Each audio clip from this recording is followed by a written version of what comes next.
Eu vou explicar para vocês o racional dessa operação, porque o mais importante que pegar uma operação que deu certo e sair comemorando é entender o racional do que foi explicado na hora, né? Qual que era a probabilidade ali e o que que aconteceu. Quais foram os motivos que levaram a gente a fazer esse clique e conduzir essa operação.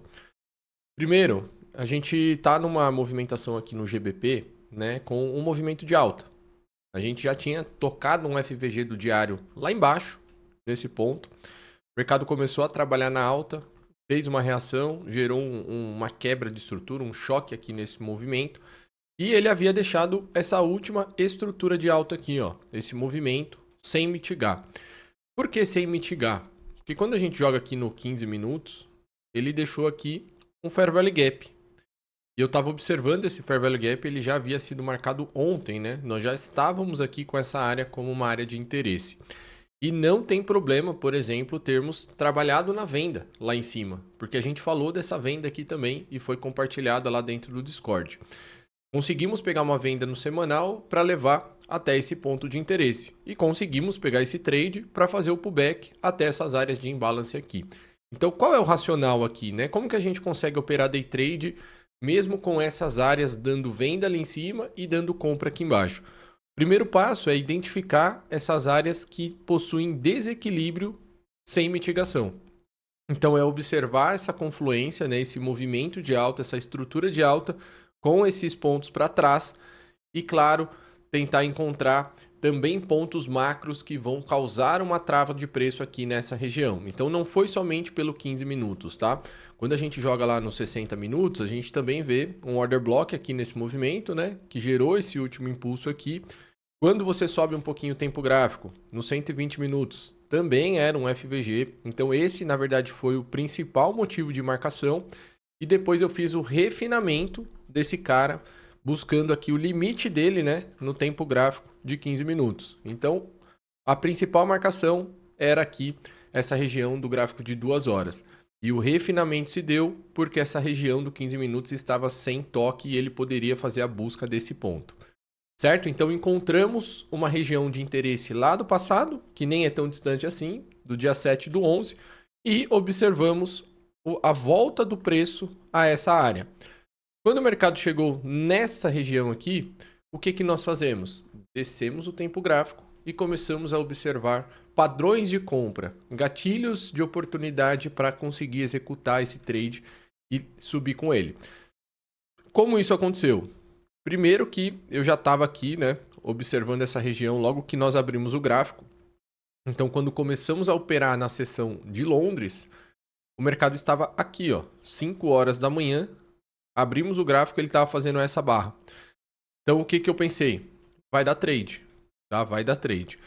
Quando ele fez esse movimento nessa LTB, nessa LTA e começou a subir, eu peguei essa compra aqui e compartilhei essa análise aqui com os alunos lá no Discord, na região de forno, na pastinha de forno. Exatamente nesse movimento, ó. Tava descendo, então ele ia tocar esse FVG aqui embaixo.